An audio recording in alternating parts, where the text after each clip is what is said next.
நாள் என் செய்யும் வினைதான் என் செய்யும் என்னை நாடி வந்த கோள் என் செய்யும் கொடுங்கூற்று என் செய்யும் குமரேசர் இரு தாளும் சிலம்பும் சதங்கையும் தண்டையும் சண்முகம் தோளும் கடம்பும் எனக்கு முன்னே வந்து தோன்றிடனே. உலகமெங்கும் வாழ்ந்து கொண்டிருக்கும் நேயர்களுக்கு சைதை ராஜாவின் அன்பான வணக்கங்கள். நாம் இப்பொழுது மகர ராசியை பற்றி சொல்ல இருக்கிறோம். வாழ்க்கையினுடைய சூட்சமங்கள், அந்த ராசியினுடைய சூட்சமங்கள், வாழ்க்கையின் சூட்சமங்கள். அதாவது எந்த கல் நவரத்தின கல்லை அணிந்தால் இவர்களுக்கு யோகம், எந்த நியூமராலஜி, எந்த எண்கள் இவர்களுக்கு யோகமாக இருக்கும், எந்த வண்ணங்கள் இவர்களுக்கு சந்தோஷமாக இருக்கும், எந்த தெய்வத்தை வணங்கினால் வாழ்க்கையில் சுபீட்சம் கிடைக்கும், எந்தெந்த ராசிகள் ஒத்துப்போகும், எந்த கிழமைகளை இவங்களுக்கு ஸ்லாக்கியமாக கிழமைகள், அதே நேரத்தில் எந்த வேலையை செய்யலாம், இல்லை எந்த தொழிலை பண்ணலாம், அப்படி நம்ம சொல்ல இருக்கிறோம். காலபுருஷ தத்துவப்படி மகர ராசி 10வது ராசி, சனியினுடைய ஆட்சி வீடு. சனி ஆட்சி பெறும் வீடு இதுதான். செவ்வாய் பகவான் உச்சம் பெறும் வீடும் இதுதான். இந்த மகர ராசியில் உத்திராடம், திருவோணம், அவிட்ட நட்சத்திரம் உள்ளடக்கியது. நம்ம குலதெய்வத்துக்கு அடுத்தபடியாக நம்ம வணங்கக்கூடிய தெய்வம் அப்படின்னு நம்ம சொல்லியிருக்கிறோம். ஒவ்வொரு நட்சத்திரத்திற்கும் ஒரு அதி தேவதைகளை பெரியவர்கள் சொல்லிவிட்டு சென்றிருக்கிறார்கள். அதுபடி பார்க்கும்பொழுது உத்திராட நட்சத்திரம் விநாயக பெருமானை வழிபாடு செய்ய வேண்டும்.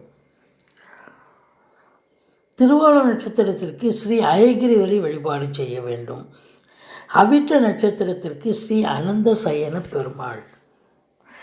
இப்போது இவங்களுடைய திருநாமத்தை, இப்போ உதாரணத்துக்கு திருவோண நட்சத்திரத்தில் பிறந்தவங்க ஐக்கிரவர் சுலோகம் சொல்கிறதோ, இல்லை ஐக்கிரவருடைய காயத்ரி மந்திரம் சொல்கிறதோ, அல்லது ஐக்கிரவருடைய திருநாமத்தையே ஒரு 108 முறை சொன்னாலே போதும், அவங்க வாழ்க்கை சுபீட்சமாக அமையும்.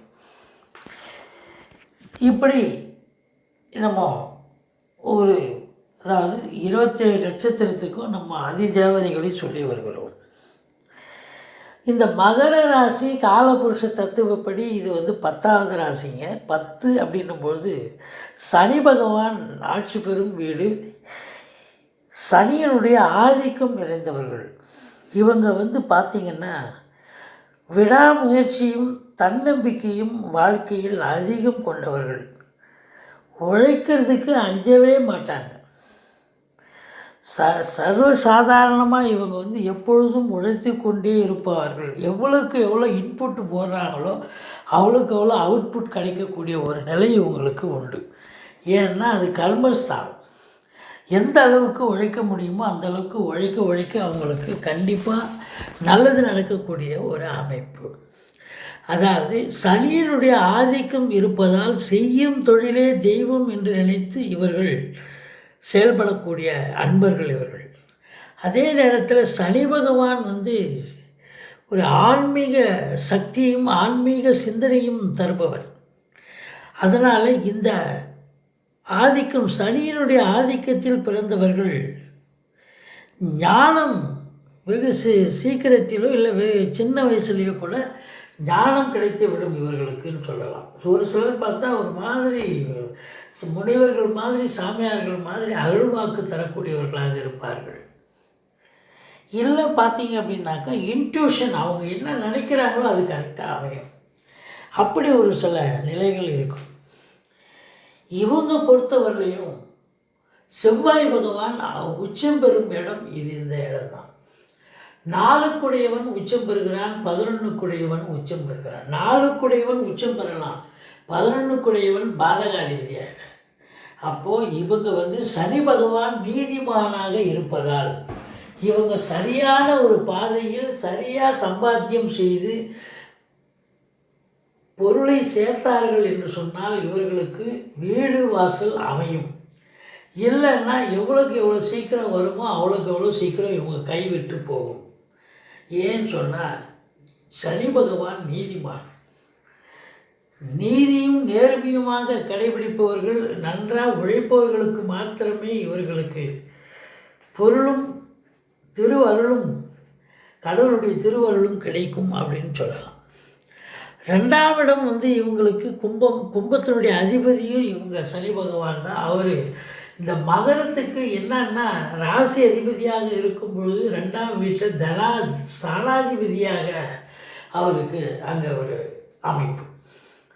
அப்போது பொருள் சேர்ப்பு, பொருளாதார சேர்க்கை, பண வருவாய் இதெல்லாம் வந்து பார்த்திங்கன்னா இந்த ராசி என்பர்களுக்கு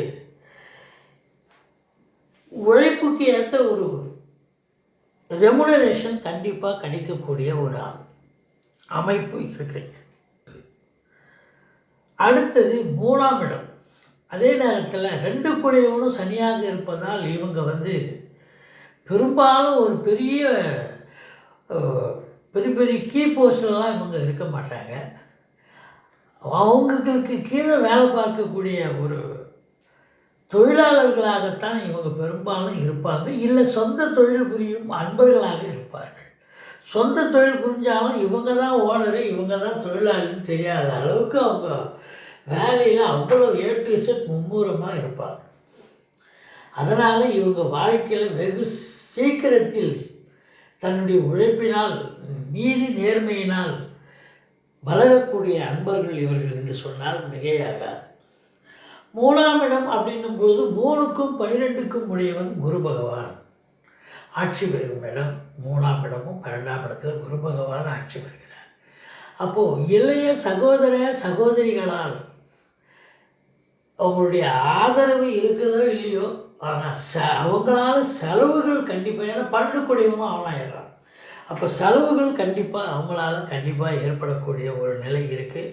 ஆனாலும் எடுக்கும் முயற்சிகளில் இவர்கள் 100% வெற்றி காண்பார்கள். உழைப்பையே நம்புபவர்கள் இவர்கள்.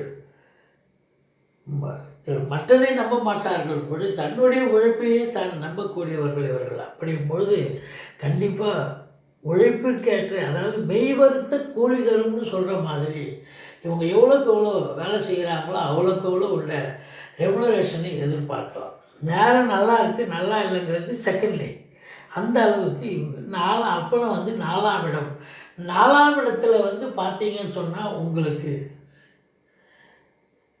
செவ்வாய் ஆட்சி பெறுற இடம். சூரியன் 8 கூடியவன், சூரியன் உச்சம் பெறுற இடம். அப்போது 4ஆம் இடத்துல வந்து மாத்திருஸ்தானம் என்று சொல்லக்கூடிய இடத்துல சூரியன் வந்து 8 கூடியவன் அமர்ந்து உச்சம் பெறுகிறார் என்று சொன்னால் இவங்களுடைய தாயார் வழி சொந்தங்கள், இவங்களுடைய தாயார்களுக்கும் கொஞ்சம் அண்டர்ஸ்டாண்டிங் கம்மியாக இருக்கும். கருத்து வேறுபாடு வரக்கூடிய அமைப்பு இயல்பாகவே அமைந்துவிடும். அடுத்தது 5ஆம் இடத்தில் சுக்கிரன் ஆட்சி பெறுகிறார். அவர் 5க்கும் 10க்கும் உடையவன் ஆட்சி பெறுகிறார். 3ஆம் இடத்துல உச்சம் பெறுகிறார். தைரிய வீரியஸ்தானத்தில் உச்சம் பெறுகிறார். அப்போது 5ஆம் இடத்துல ஆட்சி பெறுகிறார் அப்படின்னும்போது புத்திர புத்திரிகளால் மேன்மை அடையக்கூடிய ஒரு காலகட்டம். சாதாரணமாக இவங்களுடைய பிள்ளைகள் நல்ல ஒரு ஸ்டாண்டர்டாக ஒரு ஸ்டேட்டஸுக்கு வரக்கூடிய அமைப்பு, அவங்களால இவங்களுக்கும் ஒரு பேரு புகழ் அந்தஸ்து கண்டிப்பாக கிடைக்கும். அதே நேரத்தில் குலதெய்வத்தினுடைய அனுகிரகம் பூரணமாக கிடைக்க பெறுவார்கள் இவர்கள். ஏன்னா 5 கூடியவன் ஆட்சி பெறக்கூடிய இடம். அடுத்தது 6க்கும் 9க்கும் உடைய புத பகவான் பார்த்தீங்கன்னு சொன்னால் அவர் இந்த சனி அப்படின்னும் போது சனிக்கு நட்பாக இருந்த போதிலும் அவர் 6ஆம் இடமாக வருவதால் கொஞ்சம் கடல் தொல்லைகள் இருக்கும், சில பிரச்சனைகள் இருக்கும். ஆனால் வேலை பார்க்குற இடத்துல ஓரளவுக்கு இந்த சக ஊழியர்களுடைய நிலைப்பாடு ஒரு வித்தியாசமாக இருக்கும். அதனால் இவங்க அனுசரித்து போகக்கூடிய ஒரு நிலை, அவங்களே நல்லவங்களாக அமைஞ்சுவிட்டால் இவங்களுக்கு யோகமாக அமைந்துவிடும். பணியாளர்கள் இப்போ இவங்க சொந்தமாக கம்பெனி வச்சுருக்காங்க, சொந்தமாக தொழில் பண்ணுறாங்க அப்படின்னா அந்த வேலைக்கு வரும் அன்பர்கள் வந்து நல்ல ஒரு பணியாளர்களாக கிடைத்து விட்டால் இவங்களுக்கு யோகம். சரியில்லாமல் போனால் இவங்களுக்கு அவயோகமாக மாறுகிறது. 6ஆம் இடம் எதிர்ப்பு, கிளர்ச்சி, இப்படி பிரச்சனையை கொண்டு வரக்கூடிய அமைப்பு. சாதாரணமாக 7 கூடையவன் 5ல் போய் உச்சமடைகிறார் சந்திர பகவான். அப்போ இவங்களுடைய வாழ்க்கை துணையால் திருமணத்துக்கு அப்புறம் இவங்களுடைய வாழ்க்கையே ஒரு அற்புதமாக அமைந்துவிடும் என்று சொன்னால் மிகையாகாது. இந்த மகர ராசி அன்பர்கள் ரொம்பவும் என்ன அப்படின்னாக்கா அதிகம் பேச மாட்டாங்க. எப்பவுமே வேலை செய்கிறவன் அதிகமாக பேச மாட்டான்னு சொல்லுவாங்க. வேலைக்கு ஆகாதவன் தான் பேசிக்கிட்டே இருப்பான்னு சொல்லுவாங்க. அதுக்கு தான் இதுக்கு ரொம்ப அற்புதம் பொருத்தமாக இருக்குன்னு சொல்லலாம். இந்த மகர ராசி என்பவர்கள் உழைப்பை மட்டுமே நம்பக்கூடியவர்களாக இருப்பதால் இவங்க 4 கேள்வி கேட்டால் ஒரு கேள்வி தான் பதில் சொல்லுவாங்க. மறைக்கணும்னு சுபாவம் கிடையாது, இவங்களுடைய இயல்பே அப்படித்தான். ஸோ அப்படி இருக்கும் பட்சத்தில் இவங்களுக்கு வாழ்க்கை துணை வந்ததுக்கப்புறம் சிறப்பாக ஒரு முன்னேற்றமான ஒரு பாதை, இவங்களுக்கு செழிப்பான ஒரு நிலை நிச்சயமாக கிடைக்கும். அடுத்தது 8 குடையவன் 8ல் ஆட்சி பெறுகிறார். அவர் உச்சம் பெறுற இடம் 4ல். அப்போது ஒரு சில காலங்கள் தகப்பன் வழி சொந்தங்கள் கூட தகப்பனாலும் இவங்க கொஞ்சம் அசிங்கம் அவமானப்படக்கூடிய அமைப்பும், அவர்களால் ஆதரவு இன்றி இவர்கள் தன்னிச்சையாக வாழக்கூடியவர்களாகவும் அல்லது அவர்கள் இறந்த பிறகு இவர்கள் நல்ல ஒரு நிலைக்கு வரக்கூடியவர்களாகவும் இருப்பார்கள் என்று சொன்னால் மிகையாகாது. அடுத்தது 9ஆம் இடம் பாக்கியஸ்தானம் ரொம்ப சிறப்பாக இருக்குது, எந்த குறையும் இல்லை. புத பகவான் உச்சம் அடைகிற இடம். இவங்க ஒரு 40-50 வயசுக்கு மேலே ரொம்ப ஆரம்பத்தில் கஷ்டப்பட்டு நஷ்டப்பட்டு அடிபட்டு உதப்பட்டு வாழ்க்கையில் பட்டு பெரிய லெவலில் வரக்கூடிய அன்பர்கள் இவர்கள். அப்போ நாம் 50 வயசுக்கு மேலே இவர்களுக்கு ஆன்மீகம் சிந்தனை மேலோங்கும், எல்லாம் தெய்வ செயல் அப்படின்னு நினைக்கக்கூடியவர்கள், உழைப்பை மட்டுமே நம்பியவர்கள். பிற்காலத்தில் பார்த்தீங்கன்னா எல்லாம் அவன் செயல் அப்படின்னு இவங்களே சொல்லக்கூடிய ஒரு நிலையும் ஏற்படும் என்று சொன்னால் மிகையாகாது. பக்தியில் ரொம்ப பரவசம் அடைவார்கள் இவர்கள். அடுத்தது 10ஆம் இடம் 5க்கும் 10க்கும் உடைய சுக்கிரன் நல்ல நிலையில் இருக்கிறதால இந்த மகர ராசி அன்பர்கள் பெரும்பாலும் பார்த்தா கலைத்துறையில் ஈடுபடக்கூடிய அன்பர்களாக இருப்பார்கள். கலை என்றால் எத்தனையோ சினிமா தொலைக்காட்சி மட்டுமல்ல, நடனம் இருக்குது, டான்ஸ் இருக்குது, நாட்டியம் இருக்குது, எவ்வளோ இருக்குது, இசை இருக்குது, இப்படி ஏகப்பட்ட துறைகள் இருக்கிறதால இந்த அன்பர்கள் பெரும்பாலும் பார்த்தா இவங்க பெரிய வல்லுநர்களாக இருப்பார்கள், மேதைகளாக இருப்பார்கள். அதே நேரத்தில் இவங்க கலைத்துறையில் ஒரு முக்கிய ஒரு பொறுப்பில் கூட இருப்பாங்க. அந்த அளவுக்கு முக்கிய பொறுப்புனா இவங்க பெரிய புகழ் அந்தஸ்து உச்சியில் இருக்கக்கூடிய அமைப்பு இவங்க ஒரு சிலருக்கு அமையும் என்று சொல்லலாம். ஆனாலும் கூட வாழ்க்கையில் இறுதி கட்டம் வரைக்கும் இவங்க உழைப்பவர்கள், போராடுவார்கள், உழைத்து கொண்டே இருப்பார்கள் என்று சொன்னால் அது மிகையாக. தெய்வத்தை நம்பினாலும் கூட இவர்கள் உழைப்பை முதலில் நம்புவார்கள். அப்படிப்பட்ட அன்பர்கள் இவர்கள் வேலை அப்படின்னு பார்த்தீங்கன்னு சொன்னால் பெரும்பாலும் பார்த்தீங்கன்னா இவங்க கம்பெனிஸில் வேலை பார்க்குறவங்களாக இருப்பாங்க, ஃபேக்ட்ரிஸில் அதான் வேலை பார்க்குறவங்க இருப்பாங்க. இந்த இரும்பு சம்பந்தப்பட்ட தொழில்களில் இவருடைய ஆதிக்கம் அதிகமாக இருக்கும். அதை செஞ்சால் தான் இவங்களுக்கு லாபகரமாக அமையும், சக்ஸஸாக முடியும் அப்படின்னு சொல்லலாம். ஒரு சிலர் இருக்கிறத விட்டு பறக்கிறதுக்கு ஆசைப்படுற மாதிரி இந்த ரியல் எஸ்டேட் பண்ணுறேன், அதை பண்ணுறேன், இதை பண்ணுறேன்னு இறங்குவாங்க. மேலாண்மைக்காக இருந்து வேலை செய்கிறவங்க அப்படியே ஆளை கவுத்து விட்டோம். செவ்வாய் உச்சம் பெற இடம் மகரமாக இருந்தாலும் பாதகாதிபதியாக இருப்பதால் இவர்கள் மேலாண்மைக்காக இருந்து எதையும் சாதிக்க முடியாது. எவ்வளோக்கு எவ்வளோ இன்புட்டுக்கோ அவ்வளோக்கு எவ்வளோ அவுட்புட்டு கண்டிப்பாக கிடைக்கக்கூடிய நிலை இருக்கும். இப்போது இந்த அன்பர்கள் எந்த ராசிக்கல்லை அணிந்தால் ரொம்ப வாழ்க்கை பிரகாசமாக இருக்கும் அப்படின்னு பார்த்தீங்கன்னா, சனி பகவானுக்கு உரிய நீலக்கல்லை அணிந்தால் இவர்கள் வாழ்க்கை ரொம்பவும் பிரகாசமாக அமையும். சரி, மகர ராசிக்கு சொன்னீங்க. மகர ராசியில் 3 நட்சத்திரம் இருக்குங்க. அதுக்கு என்ன சொல்ல போகிறீங்க அப்படின்னாக்கா, உத்திராட நட்சத்திரம் சூரியனுடைய ஆதிக்கம், மாணிக்கம் பதித்த கல்லை போட்டுக்கொண்டால் வாழ்க்கை நன்றாக இருக்கும் அப்படின்னு சொல்லலாம். எந்த இடர்பாடும் அமையாது. திருவோணம் சந்திரனுடைய ஆதிக்கம் இருப்பதால் முத்து கொண்ட மோதிரத்தை அணியலாம்.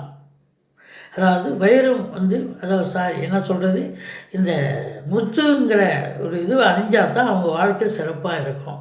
அதுக்கப்புறம் அவிட்டம் செவ்வாயுடைய ஆதிக்கம் பவழ மோதிரம், அது முத்து மோதிரம், இது பவழ மோதிரம். பவழ மோதிரத்தை அணிய இவங்களுக்கு சிறப்பாக இருக்கும் அப்படின்னு நம்ம சொல்லலாம். எண்கள் அப்படின்னா எந்தெந்த எண்கள் ஒத்து போகும்னா 6, 8 ஒத்து போகும். இவங்க பெரும்பாலும் எந்த தெய்வத்தை வணங்கினா சிறப்பாக இருப்பாங்க அப்படின்னா ஆஞ்சநேயரை வழிபாடு பண்ண இவங்க வாழ்க்கையில் பெரிய லெவலுக்கு முன்னுக்கு வருவாங்க. அடுத்தது சிவனையும் முருகப்பெருமானையும் வழிபாடு செய்யலாம். இவங்களுக்கு ஒத்து போகக்கூடிய வண்ணங்கள் கலர்கள் என்ன அப்படின்னா நீலம், வெள்ளை. ஒத்து போகக்கூடிய ராசிகள், அதாவது இவங்களுக்கு ரிஷபம், கன்னி ஒத்து போகக்கூடிய ராசிகள். கிழமைகள், எந்தெந்த கிழமைகளில் இவங்க நல்லது செய்யலாம் அப்படின்னா சனிக்கிழமை, புதன்கிழமை, வெள்ளிக்கிழமை. வேலையை பற்றி நம்ம சொன்னோம்.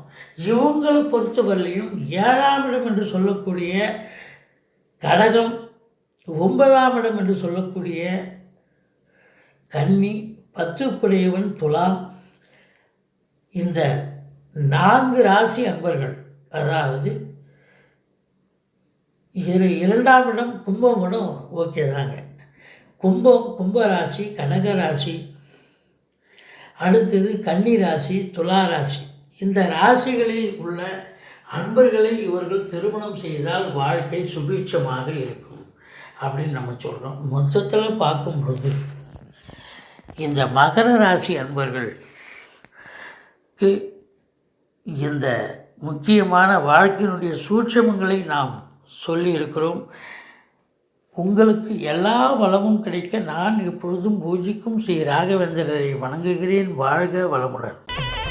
ஸ்ரீ குபேரன் டிவியை பார்த்தமைக்கு நன்றிகள். மேலும் இது போன்ற தகவல்களை தெரிந்து கொள்ள ஸ்ரீ குபேரன் டிவியை சப்ஸ்கிரைப் செய்யுங்கள். மறக்காமல் பெல் ஐக்கானை கிளிக் செய்யுங்கள்.